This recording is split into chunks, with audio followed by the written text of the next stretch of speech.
Welcome to Love Without Limits, a book that I hope will inspire and benefit you and many others looking for guidance on finding love and sustaining loving relationships. This book's title springs from a couple of sources, one of which is Life Without Limbs, the nonprofit organization that supports my evangelical work around the world.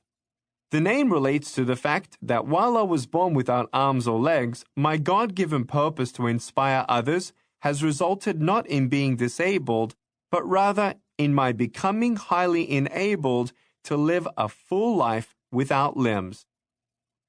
My first book spun the Life Without Limbs phrase and took it a step further. We called that book Life Without Limits because in it I shared my experiences and thoughts on building a ridiculously good life, no matter what challenges you face, whether they are physical, mental, or emotional.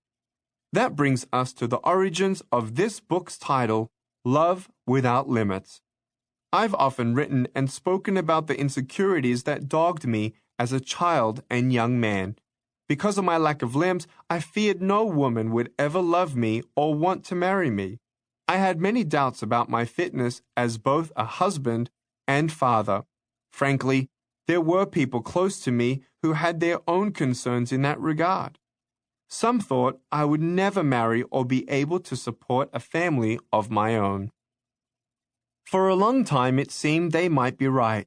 I had the usual grade school crushes, but no long-term relationships in my teenage years. Only in my 20s did I begin to feel more confident. By the time I was 27 years old, I'd had some relationships that started out strong, but ended sadly. One of them, in particular, was quite serious. When this girl broke it off because she would not move forward without her parents' blessing, I was devastated. At that point, it seemed there were very real limits to the amount of love in this world, at least for me in my quest for a wife. Even though my family and closest friends were there for me, I'd become all but convinced that no woman would want to marry such an obviously imperfect man as me. As you will learn in the pages that follow, I was flat wrong about that.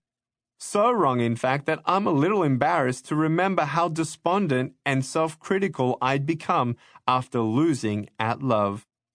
Many people think of me as an upbeat, undefeatable person, but when it came to matters of the heart, for a while, I struggled to stay positive.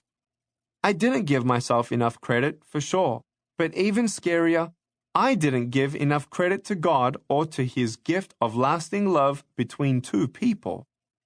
I don't want you to make that mistake if you've struggled as I did while waiting for God to send someone to love you.